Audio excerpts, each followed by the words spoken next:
Good evening welcome to Kakuli education हाब।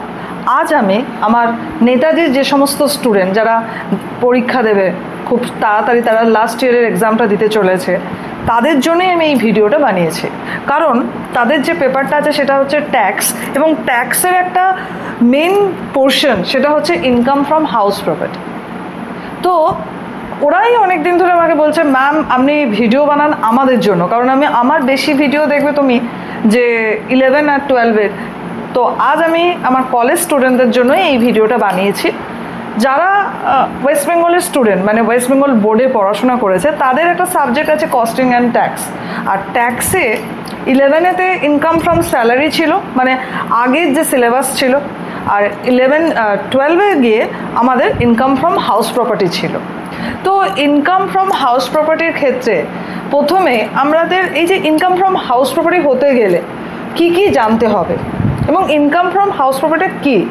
Actually একজন SSC বা নির্ধারিত 5 হেডস অফ ইনকাম থাকে।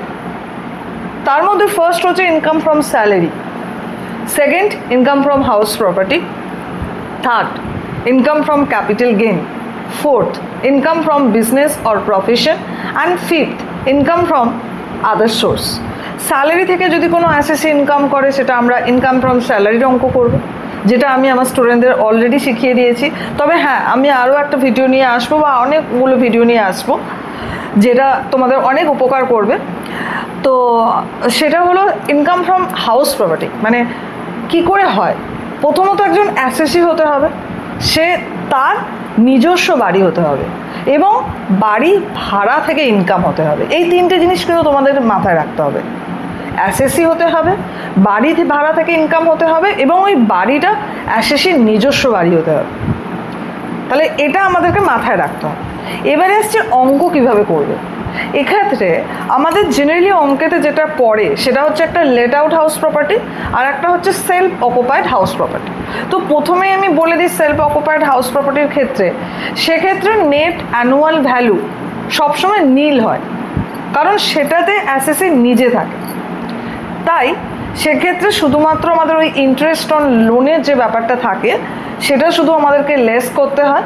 এবং সেক্ষেত্রেও একটা কন্ডিশন আছে যে যদি বাড়িটা তুমি তৈরি করে থাকো সেক্ষেত্রে ম্যাক্সিমাম লিমিট 2 লাখ, আর যদি বাড়িটা রিপেয়ারিং মেনটেনেন্স করে থাকো তাহলে 30,000। এটা হয়ে গেল সেলফ অকুপাইডের ক্ষেত্রে। আর লেট আউট হাউস প্রপার্টির ক্ষেত্রে আমাদেরকে বেশ কিছু স্টেপ অবলম্বন করতে হবে। সেটার মধ্যে স্টেপ 1 হচ্ছে আমাদের রিজনেবল এক্সপেক্টেড রেন্ট, এটা ক্যালকুলেট করতে হবে। তো এক্ষেত্রে তিনটে জিনিস খুব গুরুত্বপূর্ণ, সেটা হচ্ছে ফেয়ার রেন্ট, সেকেন্ড হচ্ছে গ্রস মিউনিসিপ্যাল ভ্যালু, আর থার্ড হচ্ছে স্ট্যান্ডার্ড রেন্ট। এবার অনেক অঙ্কে স্ট্যান্ডার্ড রেন্ট থাকে, আবার অনেক অঙ্কে থাকে না।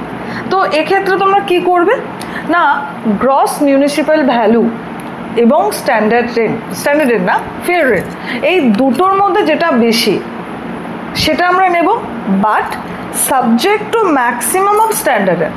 অর্থাৎ দেখো আমি এখানে লিখেছি যে gross municipal value and fair rent which is higher but subject to maximum of standard rent.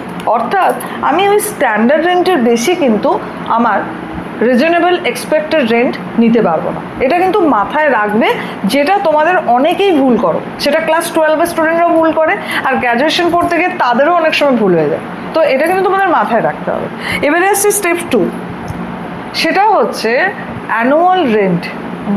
ভেবে দেখো আমি কি বললাম, অ্যানুয়াল, কারণ অনেক সময় ভ্যাকেন্সি থাকে, মানে ভ্যাকেন্ট পিরিয়ড থাকে।